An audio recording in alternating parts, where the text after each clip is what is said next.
Right, I'm here in the Chamonix Valley, as promised, with Sebastian Tournoud, and we're going to talk about the French paradox. But before we start, Sebastian is our tour leader. I'm here with the Wilderness Medical Society, and Sebastian's not only a ski instructor here in the Chamonix Valley in winter, but he does guides tours for people, both here in Chamonix and also down in Provence in the south of France. So I've got Sebastian. We're going to talk about today a little bit about the French paradox, the traditional French way of living, in particular the paddock to plate concept. And so Sebastian, before we start, tell me a little bit about the Chamonix Valley in your life here. None of this, of course, is health or medical advice. It's just a French outdoorsman and ski instructor telling us how he stays fit and healthy. And I'm talking about Jedi Knights in a faraway galaxy, talking about how they optimize their midichlorians.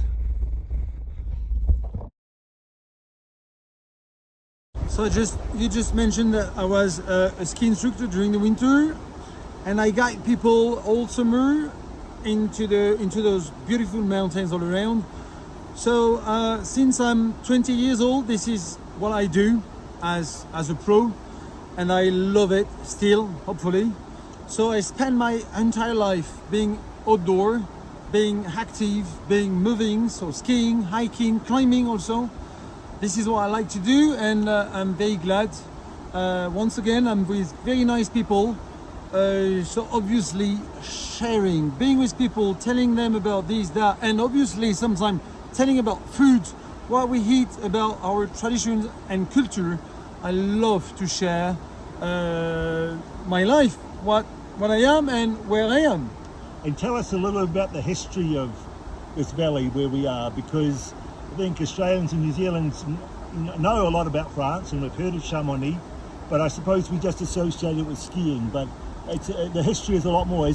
What's the history of Chamonix? Especially here, yep, because I would say that we started to speak about Chamonix, or now a bit more Chamonix, 3 centuries ago. At that time, those locals here, those mountain people living here, they were still farmers. But 3 centuries ago, we started to got more and more people coming for visiting us, and at that time, they were just like kind of explorators. They wanted to go and touch the ice. They just wanted to go and see about those pastures and see about what's going on above the tree line. So 3 centuries ago, those mountain farmers, those people we started to welcome and, let's say, help, and we started to be part of those explorations. So the Brits were those very first people, visitors, coming and visiting us, and we went higher up and we started to explore our glaciers. So our mountains, rather than being or staying the dragon places, they started to be our playground. So now, rather than being mysteries or legends or crazy, those mountains are definitely places we like to hike, we like to discover still, we like to be into, and we ski, we hike, we climb. This is the Mont Blanc, B-L-A-N-C, but the C is silent, Mont Blanc, Massif, so which is the mountain is the central part of it, and we're hiking around the mountain. Correct. So the Mont Blanc is the highest summit here. Unfortunately, I hope part 3 or 4 will be able to show the Mont Blanc to you. Right now it's into the cloud, but it's the highest one, it's the highest summit, and the hike we are doing is just going all around le Massif du Mont Blanc. So the Massif means that there is the Mont Blanc and a few more summits around. Okay, let's talk a little bit about health. We were talking yesterday about your life growing up with your mother on the farm and some of the foods that your mother still eats, and we were talking about soul foods, which I always talk about, which is what I eat: seasonal, organic, unprocessed, local. And we know that, you know, there was some scientific evidence last week at last that eggs are actually really good for us, which has been a contentious point for a long time. So tell me a bit about your mother's life and yours growing up with the foods that you grew on the farm, because the whole everywhere around the world, the whole paddock to plate concept is really taking off. So tell us some of those foods that you grew up with that the French are so famous for. Well, since I'm 3, 4, 5 years old, you know, well, my mum has always, I would say, raised me with, let's eat some eggs, let's put some cheese, let's put some cream in my pastas, in my baby drink. It started with milk and cheese, and this is I would say this kind of food is the one I have and I got since I'm a baby, and it has never been a problem for any mountain or any French people here, because I think if you are active, if you move, if you hike as we do right now, if you burn those calories, they're good calories. It's a good fuel, I can tell. Look. Of course, you look great, but also scientifically, we know that fat is the preferred fuel for the mitochondria to produce our energy. So, what are some of the foods that your mum would have had on the farm? You know, eggs, fromage Yeah, is cheese. yeah, correct. Yeah. Le raisin, which is grapes. Yeah, grape is good. And we have so many fruits, apricots. We have apple trees, peach. We have pears. Well, it's all about the right balance in between, you know, fruits, cheese, meat. Also, we love meat here. We have a lot of cows, and we have nice charcuteries.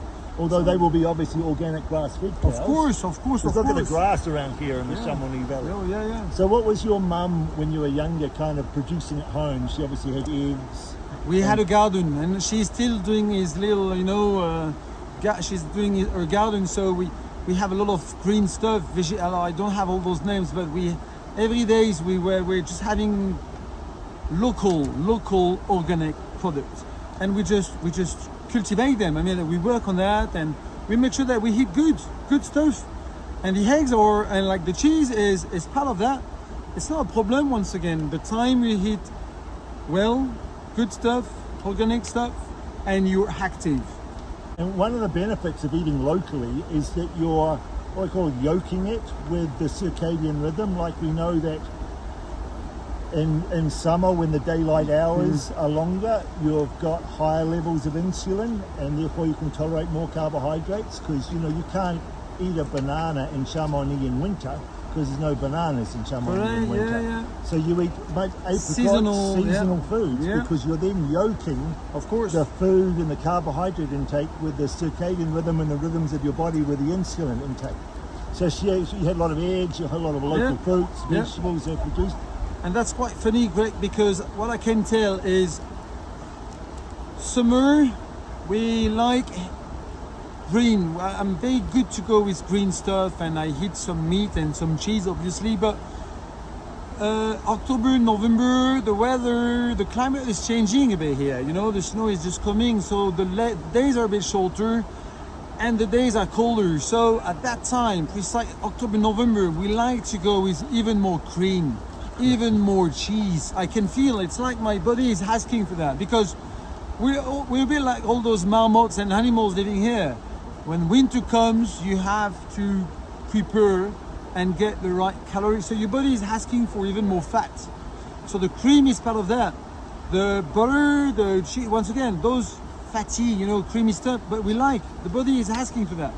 And I can tell when the winter goes, when the winter passes, then May, June, it's like, you know, we need to clean our body. So then at that time, we just go with salads. We go with even more greens, tomatoes, local ones, cucumbers, carrots, and obviously we need to clean a bit the body from the winter. But this is it. It's not bad to eat well. Just eat well and do well.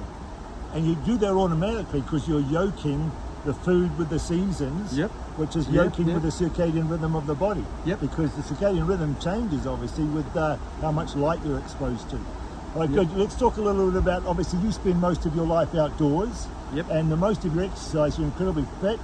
I'm huffing and puffing up and down these slopes of Mont Blanc, and you're just charging ahead, leading everybody, and you're a ski instructor. So I think you get a lot of outdoor exercise and you're outside in natural light a lot, correct? That's totally true, and I try, this is my main line, I try not to do too much, but it's like I always keep doing a bit. This is very important. Don't think that you have to go and burn and kill yourself the next 2, 3, 4, 5 days. No, it's not about like how much you can do. It's how long, and let's do a bit, but never stop doing it. You know, it's a non-stop action or mobility. Just go and go and go. But I run. I do some running. I do some trailing, but it's not all of. I mean, it's once it's a balance. Hike, run, climb. Don't go with extreme things, but do not stop doing something. Be active. Not extremely active, but be active. You asked us today, and you said something really interesting when you said how fast, because everybody's walking slightly differently on this. Well, today was a lot of up and then a lot of down, and everyone was working at a different speed, and you asked us how fast we think we should walk. Yeah. And your answer was?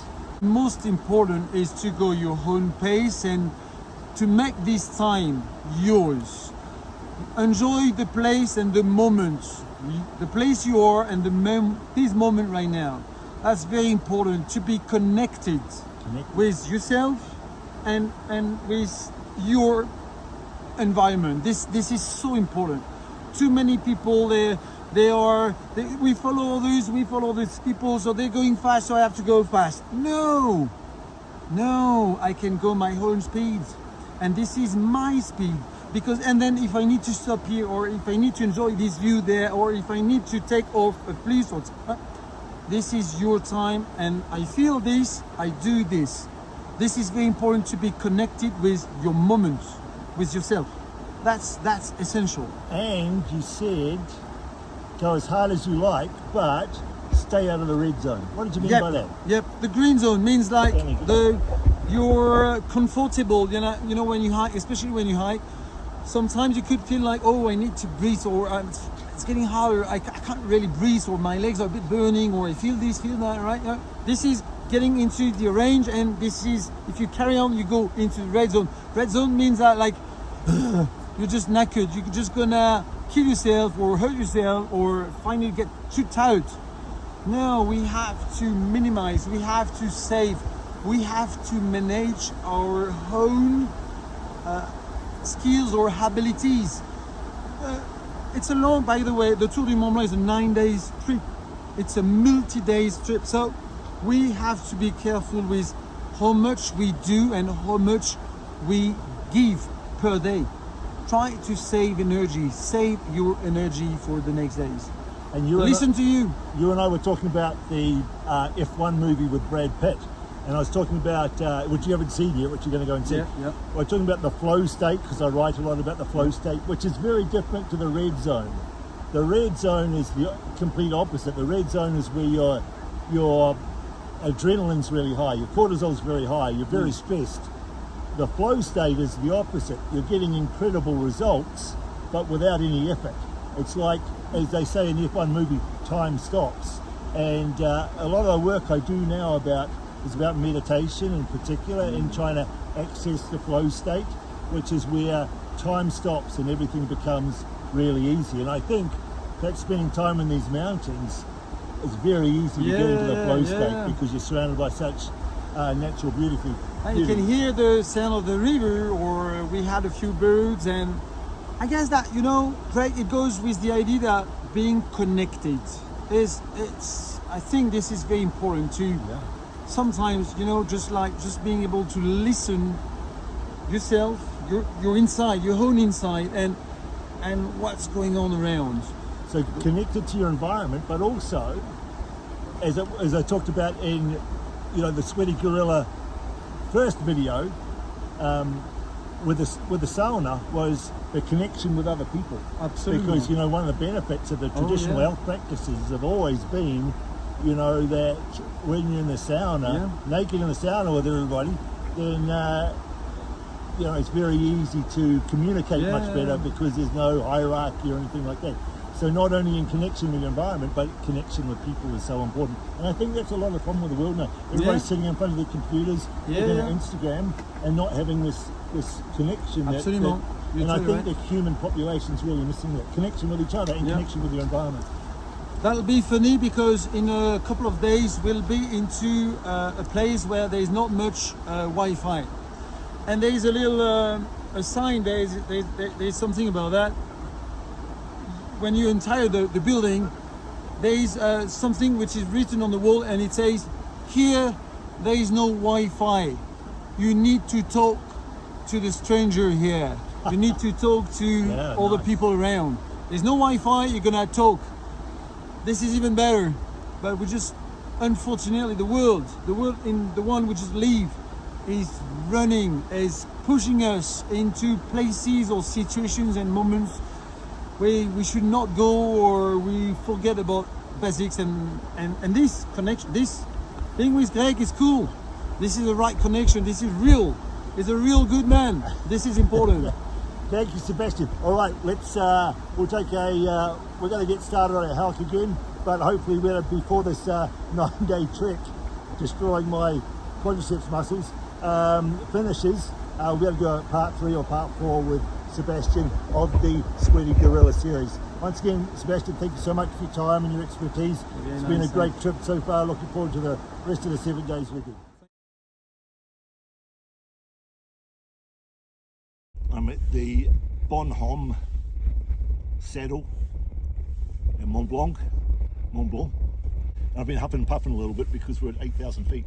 So I just want to explain a little bit, because some good lessons in why I'm huffing and puffing at 8,000 feet. So ultimately I'm short of breath when I'm climbing because my mitochondria aren't getting enough oxygen. Because oxygen is the final electron receptor in the electron transfer chain that we've talked about before. As those electrons get moved along the respiratory transport chain, eventually they get accepted at the end by oxygen, which then joins with hydrogen to form water. Now, if there's not enough oxygen, that process is not happening optimally because there's not enough oxygen. A lot more of those oxygen molecules don't get paired with the hydrogen and the electron, and they end up as free radicals. And the other thing that happens is we start moving to more anaerobic metabolism where we don't need oxygen. So instead of the electrons passing through the electron transport chain to end up joining with hydrogen and oxygen form water, they instead don't go into the mitochondria, and they go and they produce lactate, but they don't produce nearly as much ATP in terms of energy. You produce 36 molecules of ATP if you go through the mitochondria, only 3 molecules of ATP if you use anaerobic metabolism, and you end up with a lot of lactate, which means that at the end of the day when you finish your hike, all your muscles feel like you've been run over by a train because of all the build-up of lactate in the muscles. So what I've been trying to do before I came here was optimize my mitochondrial function, or optimize my oxygen delivery to my mitochondria. So I avoided increasing my free radicals and avoiding increasing my lactate production by the end of the day. So in order to optimize my oxygen delivery to the muscles, I'm doing a couple of things. One, as you can see, I've got a compression garment on, which optimizes blood flow to my muscles. But ultimately, I've got to get the blood to the muscles. So I've got to get the oxygen to my muscles. So first of all, I've got to have a good healthy heart so I can pump my blood to my lungs. I've got to have good iron levels, so I've optimized my hemoglobin, which carries the oxygen. I've got to have healthy lungs so that the hemoglobin that gets passed through my lungs can pick up the oxygen from my lungs to then carry to my muscles. And then once my oxygen gets to my hemoglobin and oxygen and gets to my muscles, I've got to offload that oxygen to my mitochondria. So to summarize, why I'm a little bit short of breath up here is because at 8,000 feet there's a lot less oxygen in the atmosphere, so I'm not getting as much oxygen through to my mitochondria, and therefore before I came I made sure I tried to improve my heart health as much as possible, made sure my iron levels were optimal, I made sure my lungs were healthy as possible. I've got compression garments on to optimize blood flow to my muscles, and at the end of the day I'm going to try and do some contrast therapy with hot water and cold water to optimize blood flow to my muscles to try and wash out as much lactate as possible. Oh, and none of that's advice. I learned it all from the Jedi Knights in a galaxy far, far away, looking after their midichlorians. Prize to the person who can remember who the Jedi Knight with the most midichlorians was. It's a workout. And remember that after nearly 6 years I remain suspended in nutritional environmental medicine and can only work as an emergency specialist in a public hospital. So none of this is health or medical advice, and certainly does not replace a professional relationship with your own healthcare provider. And just because I go jumping in freezing cold water doesn't mean anybody else should without adequate training in the hormetic principles of contrast therapy.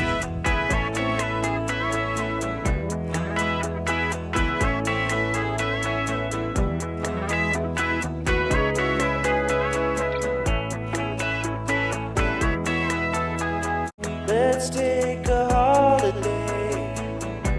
Let's swim in waterfalls. Let's see the world together. Let's try to see it all.